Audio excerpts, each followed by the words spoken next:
The Mannin Line with Andy Wint.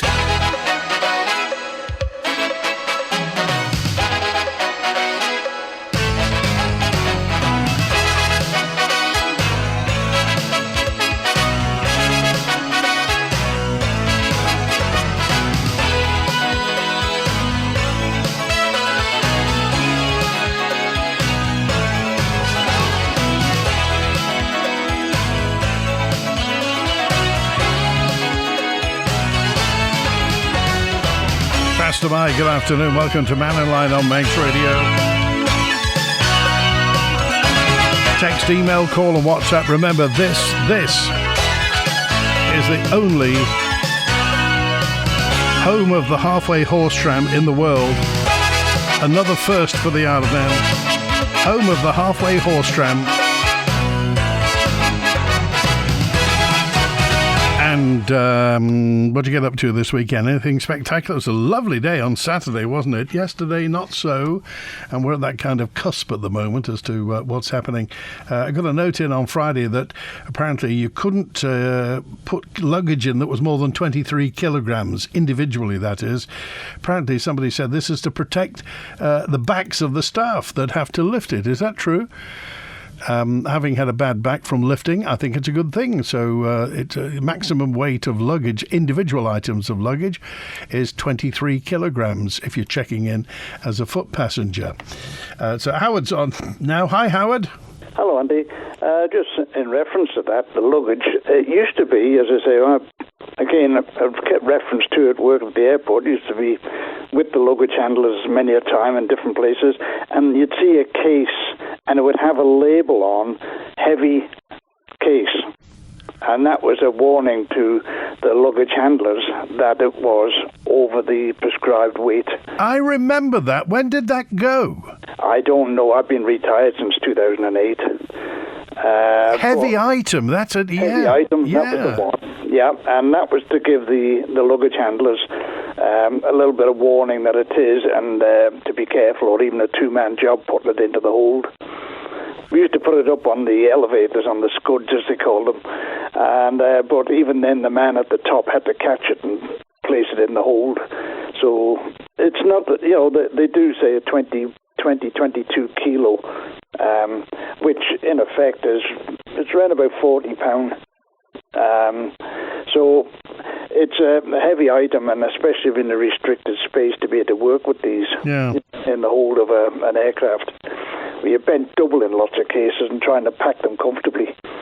But what I come on for was, I don't know how many people went down on Saturday and Sunday to the presentation at the Strand Shopping Centre. I did. I went down on Saturday morning, and I was there for a couple of hours. But in those couple of hours, I only saw one representative of Douglas City Council, and that was a man who was employed, very polite, he was a decent bloke, he was employed by the council, but he's not an elected representative. So he was being paid to be there, bluntly. Well, essentially, he'd be on overtime for it. Yeah. He was the design engineer. Right. Nice fella, very pleasant, very helpful. But I would have expected to see, they may have been there afterwards, I don't know, because I went down in the morning, and it was after, right about lunchtime when I left. But I went back again afterwards, and I haven't seen any.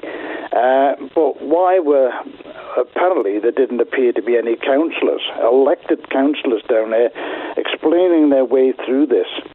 And it looked, for all the world, like an episode just for ERZ. And I asked one of these people, why did the town council go for a German company when there are a lot of British companies operating and making playground equipment, etc. And one of the ERZ fellas says, we use special wood from special trees. And all this, it doesn't splinter, it doesn't rot. Well, I've never seen timber that doesn't split or rot.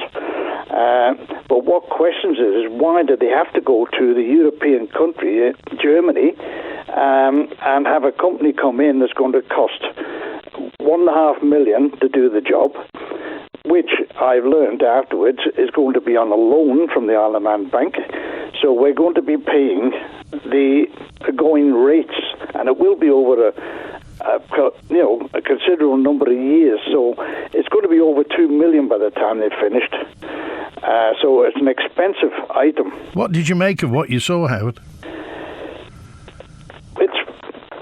One part of it, the children's area, is good. The rest is a bit farcical. The skate park that's mooted is little more than a bumpy footpath. And that's in garden number 5. Apparently, they're not doing anything with the end garden. That is the quiet area, which it is at the moment. Yeah. That's not going to be having anything done on it. So when I said about the skate park and the walls, etc., is, we're leaving all the walls exactly as they are. And they showed me a picture of this skate area. Yeah. And it's one that they've built somewhere else. It didn't say where, but it was one they've built. And it's like a bumpy footpath, shall we say. That's the best terminology for it. And it's for young children and not teenagers. Right. And apparently, some people have been down, and some teenagers said, that's no use to us. We don't want anything like that. So who is the brains behind this scheme? And it's a question I'm going to ask, and I did ask, but there's no, how can I say, accusations or otherwise, but we do have a German gentleman who elected to the committee, and he, I think, and Martin Higgins, who's connected with the Parks Department, apparently both went to Germany on this. You never hear about that. Have we seen anywhere else that's got one of these children's skate parks, the bumpy path, as you said? Did they say where there are anywhere else? They did say there were others, but they never named them. They are I've got photographs here. I photocopied the sheets they gave me, and it did give you a questionnaire. Previous public feedback, which was in Strand Street, apparently. I never heard about it. Did you? No, I didn't. Well, this is supposed to be questioning people several months ago in Strand Street. Never heard a sound about it. But there's the questionnaires laid out here in public feedback for the Marine Garden 4, Marine Garden 5, and the Queen's Promenade. Now, when you come to that, that's farcical. But the thing, there's only a little area in the bottom. Any other general comments about the gardens? And nowhere on this does it say categorically, do you want the gardens left as they are, with the children's playground fitted in where the boating pool? Oh, I see. Yeah. Yeah, it's primarily laid out so that you are looking at some of the good and bad points of this thing, but it's one of those where they're putting ideas into your head, and it's a very clever way of doing it, where you're going to say, yes, it looks good. But the area they have planned for the Queen's Promenade is all humps and bumps and lumps, and children's swings, there's even a water area. And I heard some gentleman saying, and a lady, the water area is going to be influenced by the children. It looks as though there's a lever on the pavement where they can let the water go and run down a little channel and into this pool. But there's you'd have to have supervision there. A pool? A pool, yeah. And children can drown in a cup full of water. And this pool is going to be alongside the pavement. But what I put on the bottom of this form, the Queen's Promenade Gardens will have to be fenced to prevent dog fouling, because it's going to be humps and bumps. And one of these fellas from ERZ said, we're going to put these mounds there to stifle the sound of the traffic on the promenade. Have you ever heard anything so ridiculous in your life? Grief. Yep. And, who is going to put their name to suggesting this, but by the looks of this and the way they were talking, it is virtually being done. We are being consulted on something that's already been agreed with by the South. And did they say when? Oh, they wouldn't say when, no. They wouldn't commit themselves to that. But this is a curio. They've got palm trees all over the place down on the promenade, and it all looks pretty and drawn by computers, etc. People lying in the sun. What continent do they think we're on? You'd be water skiing down there in the winter. And the other thing is, this is also the portion of the promenade which during TT will have a fun fair adjacent to it. Yes, exactly. But I can see in that instance that the council would object to the fun fair and stop it. It's been done before. And they could turn around and say, well, we're not going to let them go on the promenade this year because of the children's play area. But all along the Queen's Promenade, they're putting benches and seats, and what were hangout areas, they referred to this in one of the gardens, hangout areas. And I put the hangout areas for friends and family. Well, that's going to be a children's, many hangout areas will encourage vandals and drug dealing and use.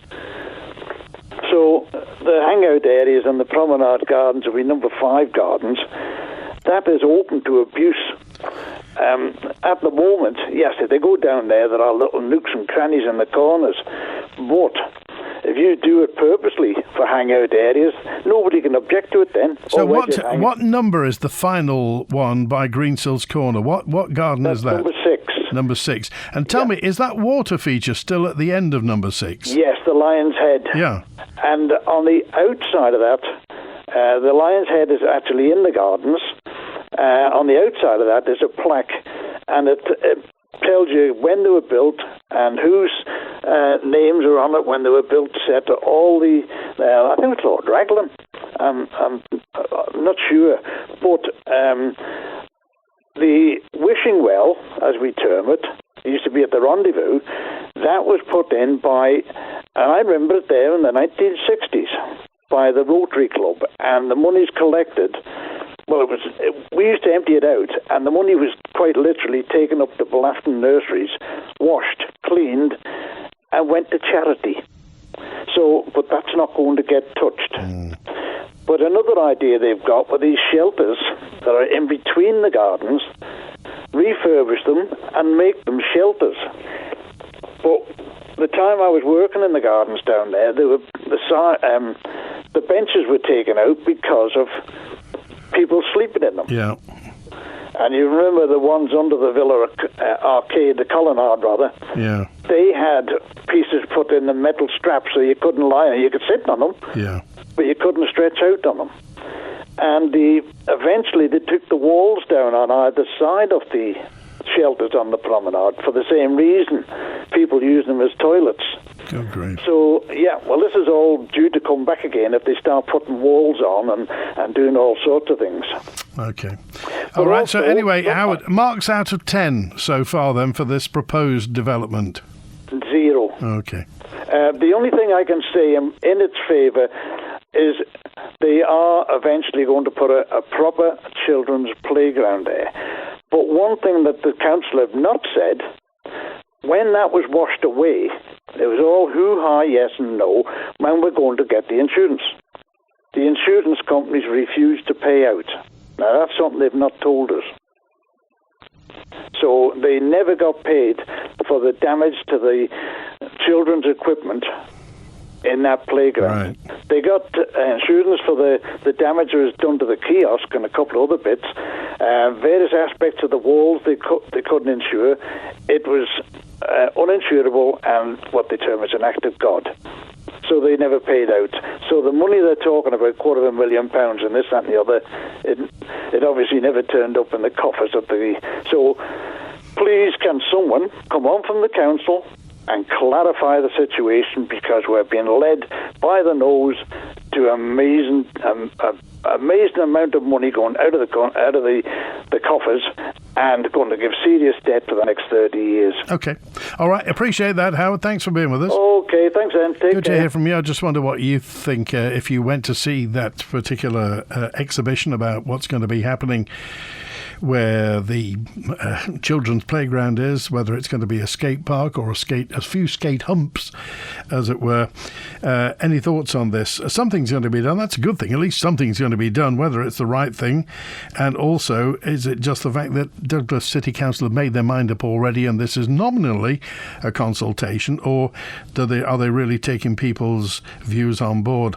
Here's a note in from Wolfie, who says it's clear that the Isle of Man government's policy is to restrict private car use. The DOI, which runs just about everything other than the Treasury and the Health Service, put a statement out in a consultation that says, and this is the DOI statement, we want to see a transition away from the use of personal cars for everyday trips to increase use of active and public transport. Active, of course, is legging it or cycles.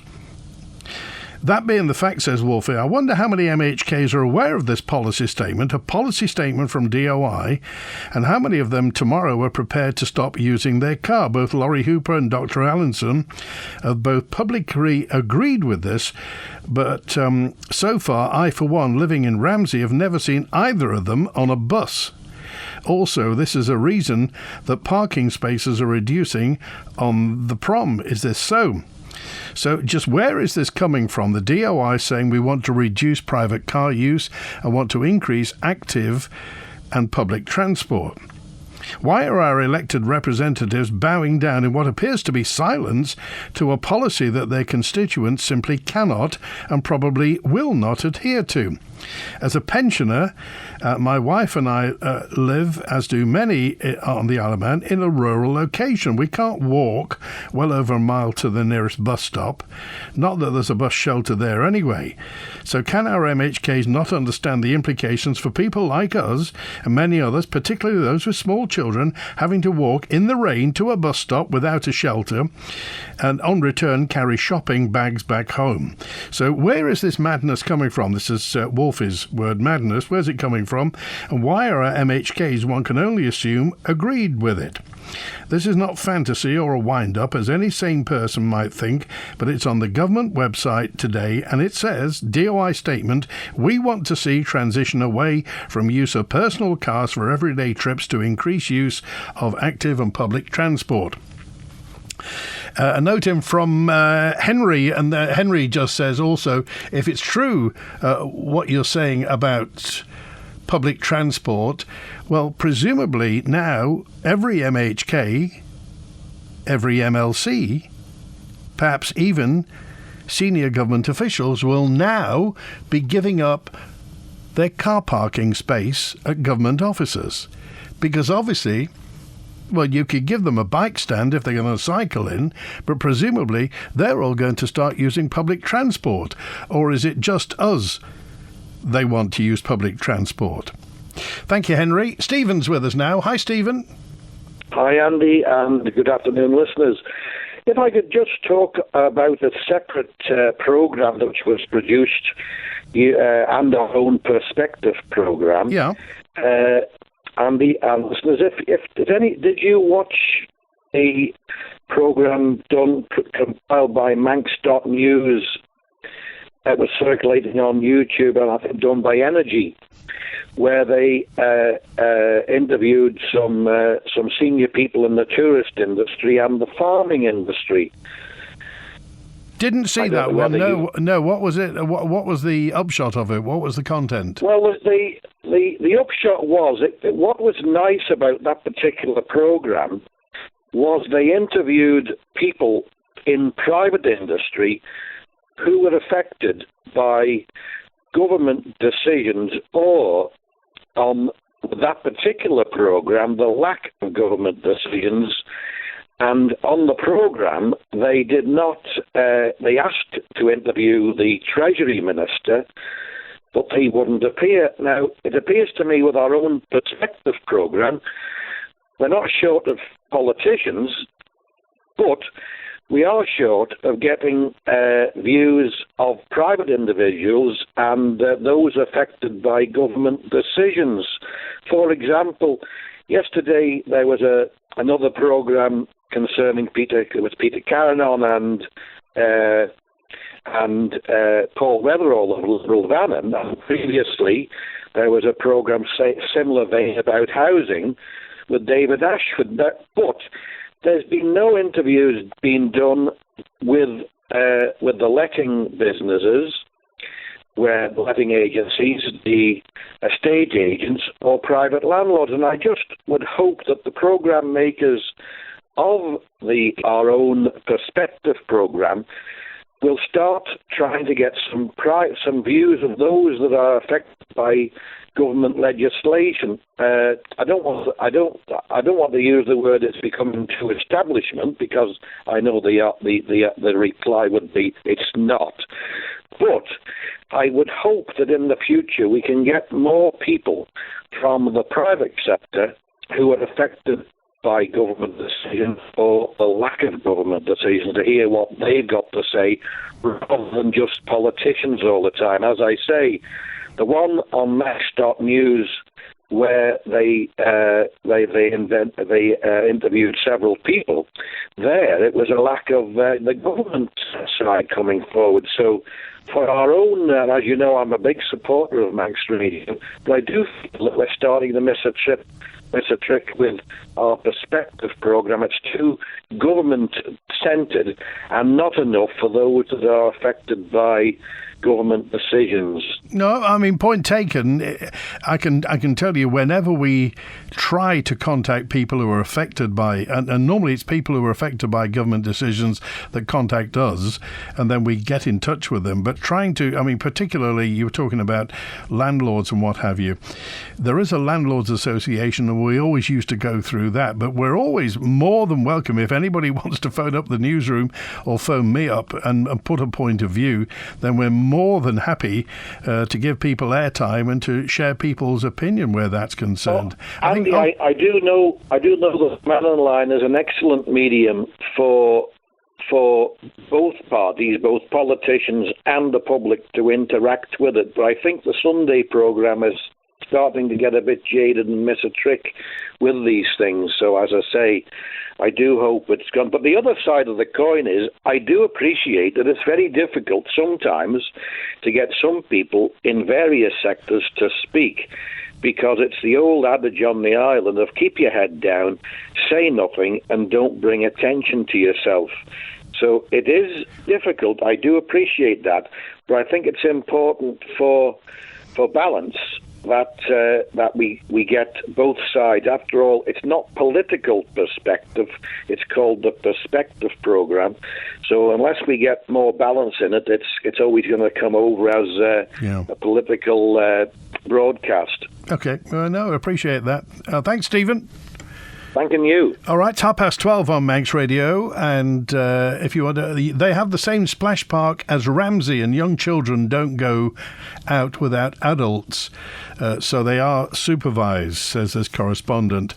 Bearing in mind the operational difficulties that were experienced over the weekend as far as the buses are concerned. Now, this may be complete skeet, but I'll put it out. John in Onken dropped a note in and said 5 bus drivers quit last week. That may be skeet, but that's what John said, and we've got that on record. The luggage weight on the boat, if staff are lifting heavy things over and over for years on end, their backs damaged, sometimes irreparably, says Ali. So 23 kilograms restricting is to protect the staff. Totally reasonable. You see the same weight limit on lots of things these days. I see yet another aerial survey of the Isle of Man took place on Saturday from an altitude of 8,000 feet. Is that right? Chris in the north. A growing number of dissatisfied Manx people, says CC. We don't have the number. CC. Manx people who've lost faith or trust in our government and their competence to do their paid jobs. Things need to change to save the Isle of Man and its heritage, says CC. After texting in on Friday, says John, We had planned a day out on Ramsey Beach. It was beautiful sunny day. We arrived at Ramsey Beach only to be disappointed by a 30-ton digger and building materials scattered across the beach. Most parents on the beach were constantly trying to stop children playing on the digger as it wasn't fenced off. They could have at least made it safe. We left after about an hour. We were constantly telling the grandchildren to stay away from the digger. What should have been a fantastic day turned out to be ruined by this building company storing its heavy machinery. We were on Ramsey Beach at the weekend. Spectrum Windows. If your house needs a new look and your windows let in rain, keep those cold breezes out and make it look like new again. Spectrum Windows, Spectrum Windows. Quality through and through. Great work guaranteed to you. Spectrum Windows, Spectrum Windows. People of the Isle of Man, are you thinking of buying or selling a home? Well, wait! You need to talk to the conveyancing team at LVW Law. LVW Law! They've over 20 years of experience and know what they're talking about. They're friendly and efficient. Do not buy or sell a property without calling LVW Law on 836757 for a no-obligation quote. LVW Law. At EVF service stations, you can fuel yourself as well as your vehicle. Hot and cold food to go, chilled drinks, and even lottery tickets too. Great choice and value to make life more convenient. Fill up, fuel up with Ellen Vannin Fuels. Visit us at evf.co.im. Stocks and offers may vary between locations. The Musicals in Concert returns to the Royal Hall Villa Marina, Sunday 13th of October, presented by Stage Ed, featuring classic songs from the world's greatest musicals in a gala performance by stars from the London stage. The Musicals in Concert, Sunday 13th October at the Villa Marina. Book now at villagaiety.com or on 600 555 with Zedra Isle of Man and supported by your nation station, Manx Radio. The Sunday Chill Out. Hi, this is Chris Pearson from The Chill Out Show. On Sunday 22nd September, we'll be marking the end of summer with a live outside broadcast from the Cafe at the Sound between 6 and 9. Why not come and join us for some fantastic sunset views over the Calf for the autumn equinox with drinks and chilled out tunes. The night is free, but we'll be raising cash for the I'll Listen charity. The Chill Out Show live from the Cafe at the Sound from 6 on Sunday 22nd September. Flocking to the sea. The Mannin Line with Andy Wint. That's to my 26 minutes before 1. Remember, write this down, tattoo it on your forehead. Use Manx pound notes. Next time you go to the bank, get some Manx pound notes so we can keep Manx pound notes in circulation. Businesses on the island are raising concern about the potential economic impact of the proposed changes to the minimum wage. The Chamber of Commerce, according to them, the proposed move to harmonise the living wage and the minimum wage by April next year could have far-reaching consequences, both in the long and short term. The report commissioned by the Minimum Wage Committee, conducted by Pragmatics Advisory in London, highlights that raising the minimum wage to £13.73 next year could cost the private and third sector businesses, that's charities, up to £188 million. Chamber acknowledges potential benefits but warns of significant challenges that could threaten the economic stability of many businesses. If you got any thoughts on that, particularly, I mean, if you run a business, what would you actually like to happen where that's concerned? I'd like to know when was the last time any Douglas councillors actually saw anybody skateboarding at Nobles Park. Says 207 on the text. Has the council been inundated with requests for another skate park? If not, why are they wasting all this money? Well, presumably, I mean, if this is a consultation, they haven't really committed yet, but it sounds like they have, doesn't it? I mean, it sounds like it's what they want, and perhaps that's what's going to happen. But we've asked the council, and anyway, spending the £1 to £2 million on finishing the tramway instead of a skateboard park in the wrong location, says John. They should just put it on the trams. Different budget, you see. I wonder. So any more thoughts on this DOI note just saying we need to move away from private transport? I mean, What does that sound like to you? The government, DOI saying we need to be moving away from private transport to public transport and active transport. When? In how many years? Months, years, decades? What's going to happen? Are they going to upgrade the standard of public transport and the availability of public transport and the cost of public transport on the Isle of Man? Is this more buses? Well, we had trouble at the weekend manning the buses. Are they going to upgrade the trams? Are they going to put proper modern trams on the tram lines from Ramsey to Douglas? Possibly put back the Peel to Douglas railway line for public transport? Or is it buses? I went to the exhibition. Why wasn't there an MHK to talk to, says Jill. Well, you'd have to ask them.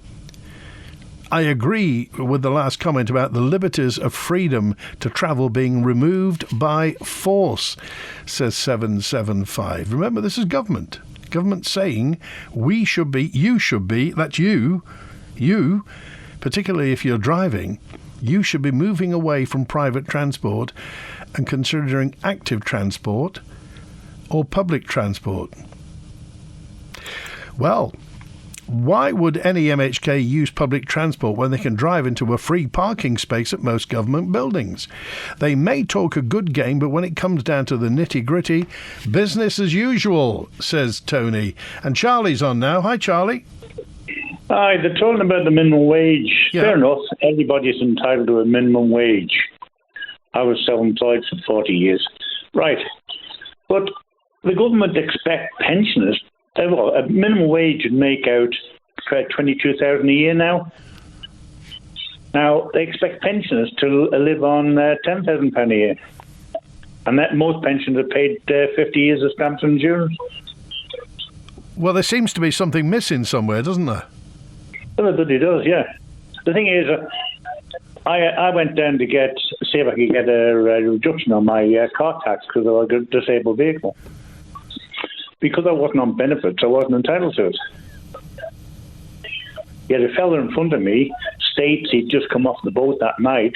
He needed assistance with accommodation. They paid him. And that was where? At Markwell House. At Markwell House.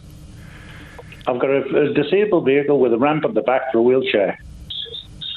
Now, if you've got a disabled vehicle for a disabled person, shouldn't all disabled vehicles have a cheaper rate of road tax?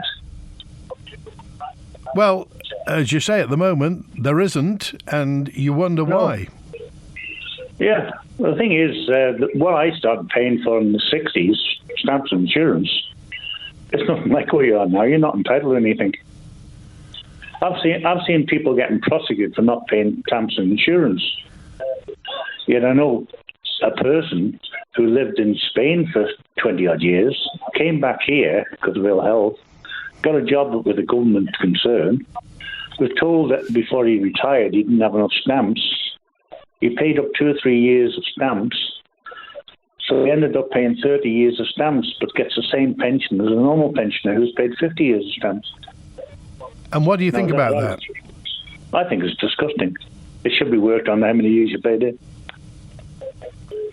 I've never drawn the dole. My wife's never drawn the dole, but I'm sorry saying about minimum wage. People do need a livable wage. But if you haven't got a private income or private pension, they're expecting an ordinary pensioner to live on half the minimum wage. Yet the government and MHKs are quite happy to kick up their wages whenever they feel like it. I know it states they don't do it anymore. They don't actually vote on their own wage, but a civil servant is in charge of the Civil Service Commission. So they're still involved in giving themselves a pay rise. As you say, it's tied to the civil service spine, isn't it? Yes. Well, they got so much hassle about 20-odd years ago when they gave themselves, I think, a 15% rise and gave the pensioners 3%. So many MHKs lost their seat. They then get themselves attached to the Civil Service Commission. And then it's somebody else's fault. It's somebody else's fault. But they're still earning big money. The thing is, they basically pay for every committee they're on. I remember the late David Colster, fantastic interviewer. he asked Tony Brown, how many committees you on, Mr. Brown? 18, Mr. Collister. So say he's chairman of 6 of them committees. That's £5,500 per annum. That's another 30-odd thousand. 12 committees at £2,500. That's another 30-odd thousand. £7,000 secretary expenses. At one time, the salary used to be tax-free. And them days, we paid their pension as well. They don't now. But at the time, I had an argument with an MHK over it. An average MHK was on committees was 120,000 a year. So let's get some reality. Okay. All right, Charlie, we appreciate that. Thanks for calling today. Okay, bye. Good to hear from you. This recent report commissioned by the Ireland's Minimum Wage Committee highlights that raising the minimum wage to £13.73 next year could cost the private and third sectors $188 million. 28% rise from the 2023 minimum wage rate of £10.75. Mark's with us now. Hi, Mark. Yeah, hi, Andy. I was just sort of calling up. I was a bit shocked what you said before about the government are doing some sort of consultation about moving away from private car ownership. Is that right? Or is that what private transport use? They want to steer everybody towards public transport or active transport, i.e. bicycles. It sounds like a copy and paste job from big state in the UK, to be honest, because that sort of nonsense. I mean, parking in Douglas can be a bit tricky at times, but with the majority, many more private sector people working from home. I go to Douglas maybe 3 times a week. I've never known it to be so good because more and more people are working from home. It's the Isle of Man. We've got a proud sort of historical concept with private car ownership. And what's the need? It just sounds like and I hate ideology. It sounds like an ultra-left ideology. Get rid of private car ownership. More people are driving electric cars today, so that's more environmentally friendly. And even petrol cars these days are more environmentally friendly. It just sounds like this net zero boulder dash that's gone wrong, and our civil servants just copy and paste whatever's going on in the UK. I think it's appalling. But it seems it just seems to be, I don't know, maybe it's a strong word, but it sees to be meddling in people's lives. Absolutely. And we're the Isle of Man. We're independent. We're 80,000 people. We're not. So if they call the civil service in the UK the blob, and it just sounds to me that the Isle of Man civil service are just copy and pasting and becoming a blob themselves. They need to wake up. They need to start cutting costs themselves and start reducing the size of the government, not inventing more meddlesome boulder dash. It's just, it's against civil, the individual. I think it's absolutely awful trying to reduce, private car ownership or private transportation. Okay, all right. I think it's appalling, Andy. Sorry. No, and by all means, say it like it is. Thanks for calling. Okay. Cheers, take care, bye-bye. All right, it's 1:45 on Manx Radio. They're designed to ride out the storms of the Irish Sea, the trawlers and fishing boats who farm the waters off our coast. So why did disaster overtake a Scottish boat and a crew of 7 in January 2000? Major air and sea operation began at 6 o'clock last night after the Solway harvester sent out a mayday call. Coast Guard say conditions at the time were horrendous. Using recordings made at the time, the tragic story of the Solway harvester. Why was she swamped by seas that should have been manageable? And what have we learned from the disaster? 5:30 on Tuesday, the legacy of the harvester. The Mannin Line with Andy Wint. Well, Faster Mike, good afternoon. Welcome to Mannin Line. It's 1:45. How about taking vehicles off the countless government workers who take a free vehicle home every day, which is now being classed as a benefit in kind, which they're supposed to declare on their tax forms. Not just the government, MUA as well, save thousands of pounds a year where this is concerned. Thank you, Graham, on 382. Thanks, sir. I can't read that one out, I'm sorry. Wanting to make people use public transport's a joke, says Marie. Look at how many buses were cancelled in the last few days, and they're removing the bus service to Cregneash. Not just anywhere, but one of our most iconic tourist spots. One of the totemic images of the Isle of Man is the Cregneash folk village. You want a bus? Go and whistle. The only true Manx Village heritage site. No brains in government department these days, says Marie. Thanks also to Paul, who just said, suitcases on the boat. A bag of cement is 25 kilograms. If you can't lift 25 kilograms safely, it's time for a new job. No problems with the red sticker on it, says 280. And I've sent a photo to Peel commissioners in the past and they've ignored it. No authority on the island have considered this equipment for the island as far as I know. What's the equipment, 276? Thanks for that message. Just a quick note after Mannin Line today. It's Monday. We're 60 years old. I don't know whether you've noticed, but we're into the archive. And Louise Quirk is going to be on a summertime spotlight. Louise Quirk took a trip to the Manx Folk Museum to talk to Walter Clark about the art of butter making, just talking of the Folk Museum. So it's Louise Quirk and Walter Clark butter making for the summertime spotlight in the archive. And just a quick word about specials coming up on Mannin Line.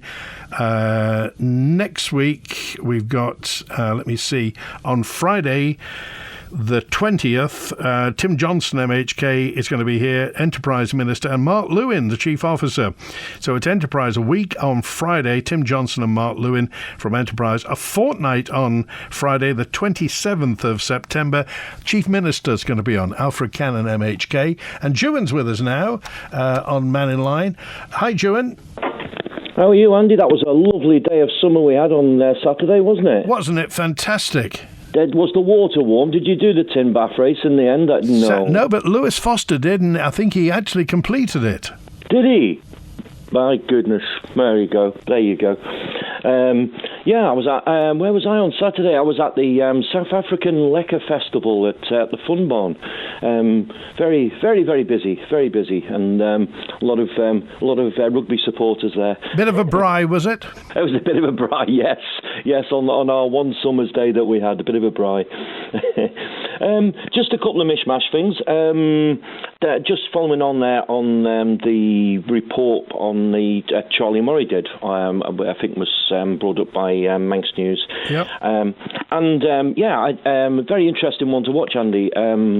Keith Lord spoke on it, along with Ian Parsons and Sarah Comish, and Tim Bagley from the Regency.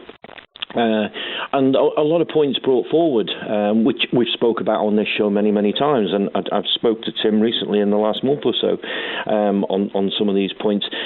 And again, it comes back to the steam packet. Everything revolves back to the steam packet and the cost of getting over here.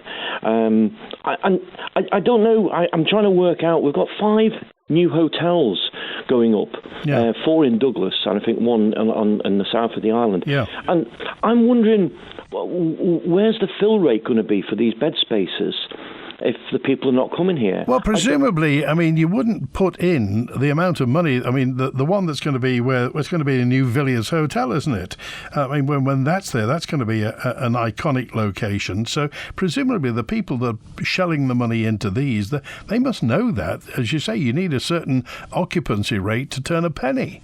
You've got to have a fill rate. You can't fill it on 4 weeks of the year of racing. So I'm missing a trick here somewhere. I don't know what it is, because everyone's complaining about the steam packet and the costs of getting over here, and of course the problems we've got with the ATC with the airplanes. So one's not matching with the other at the moment. There's something that we're not getting told. Are we going to be the back to the Victorian times of tourism? And it's interesting at the moment as well. There was a report in the UK. Someone was up for question in the UK, and the government have actually got over 5,000 hotel rooms blocked off by government and paid for by the UK government at the moment, ready for migrants and asylum seekers. That's a crazy amount of hotel space. Well, they're spending, is it £6 million a day in hotel rooms? It's it's unbelievable and it's unsustainable, and I don't know where that's heading. I mean, it's crazy, and I just hope that we don't get involved in these shenanigans over here. And leading on to shenanigans over here, that what Mark said before and someone else about the active travel over here, and I think they've already engaged a new position for another £60,000 or £70,000 job for someone in charge of active travel on the island. But again, and I say to people, just take time out to read the Arab report and look at what these people are following, and ask yourselves, is our government just bowing to pressure from other people? Because the Arab report has got the answers to the questions that everyone's asking. I mean, they've got a progressive target for 2030 of one short-haul flight every 3 years. So this is the stupid idiocracy that these globalists are trying to put in place. And for some reason, most governments around the world and politicians have fallen for this. I certainly hope that they don't here. I'd just like to see you cycling up to Manx Radio in December on that push bike, Andy, up Douglas Head. It'd be fine going home because it's all downhill. It's just the trip up that bothers me. Imagine you're living at the top of Crellin's Hill. Oh, absolutely, yeah. I'm just, it's going to be a sight to behold, you guys cycling up there. But yeah, all these things, it just kind of, there's something not adding up somewhere along the line with all this. And again, we've had problems with the air traffic control with flights this week.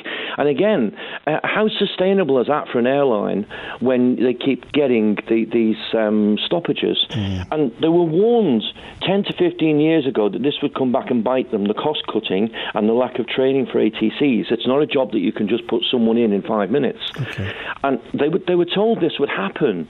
So this is now something that's coming back to haunt them. So again, if you're a business that needs your planes in the air, how long is that going to be sustainable for these airlines if they don't get our act together? So going back to what someone said before about people not being happy with government over here at the moment, true damn right they're not happy with government at the moment. Okay. And that message is coming through very strong from all avenues at the moment, from people who are retired, from people who have come over here to get away from the craziness in England, and the young people. People are not happy. The government need to wake up and smell the coffee. Thanks, Newton. Good to hear from you. See you, Andy. Take care. 7 minutes to 1 now. Just a quick word from Carol in Douglas, who said, we had a stay in Luxembourg this year. All public transport in Luxembourg was free within the country of Luxembourg to encourage residents and tourists not to use their vehicles. Just a thought. But will we have enough staff to staff the bus routes and the bus routes that aren't cancelled? This is the thing. If they're going to urge everybody to use public transport, it would help if public transport ran seamlessly without a problem. This is not criticising anybody who drives buses. It's just that it's not our problem. That's for people who run the transport to solve, isn't it? Back with an open line tomorrow. Thanks to Chris Quirk on the phones today. WINT. 60 years serving you as the nation station. This is Manx Radio. It was a question of churn, churn, churn for Louise Quirk when she went to the Manx Folk Museum to hear Walter Clark tell listeners about butter making in years past and to draw her attention to an enormous churn. Whose job would it have been then to have turned that thing? Because it looks big, and I'm sure once it was full of the substance becoming butter, that it must have been some weight to turn around. Oh, it was, yes, but there were some very robust young ladies on the farms in the old days, and it usually fell to the girls in the house to do it, and the women folk, of course. If it got tough going and there was a demand for butter, then the older people would do it, and they would churn out the butter and produce something like 20-30 pounds of butter, things like that, which is sent into market, of course, into Douglas and places like that. They also made cheese, and that's a cheese press there. And the cheeses were made and put in the press and left to drain out with the weight on them to go down. But the crocks and the butter workers, etc., That's a very early churn. That's the staff churn there, which was very, very early. It was the forerunner of these type of churns, and it was just like using a plunger all the time, like similar to the Indians do their meal and stuff like that. That must have been much harder work than actually turning the butter churn. It was indeed, and the result was very, very poor also. You know, they didn't produce the stuff that the end-over-end churns did. Now, those interesting looking little wooden things, are they the pats that they used to make the butter with into nice shapes? They were the butter pats, and of course they also had their own moulds. Each farm had its own very carefully carved mould, and they produced flowers, nuts, roses, animals, you name it, and their initials on the pats of butter, like a trademark. Pity they still didn't do that, really. It is a pity. All the colours gone out of shopping nowadays. It's all labels and wrappings, you see. Yeah. Now, that bowl there, that's a terrific size mixing bowl. I've got one of those at home, which is considerably smaller. Yeah. I mean, what was that actually used for? That was for cheese making, yes. They would put all the curds in that, and then they would activate it, and then they would have to sort of chop it all up and cut it up and cube it and get it all ready for putting in the press there. That we put in the press, and the press actually wound tight down on top of the actual wooden tub, and then a weight put on here which give a continual drag down, forcing the weight down and the liquid out through the bottom of the press. So really, young ladies, as you say, of that day didn't bother with diets. They needed all the strength they could get. Oh, I would imagine so. It was a hard life in the old days, but I think they were more content. Part of island life for 60 years. This is your Manx Radio.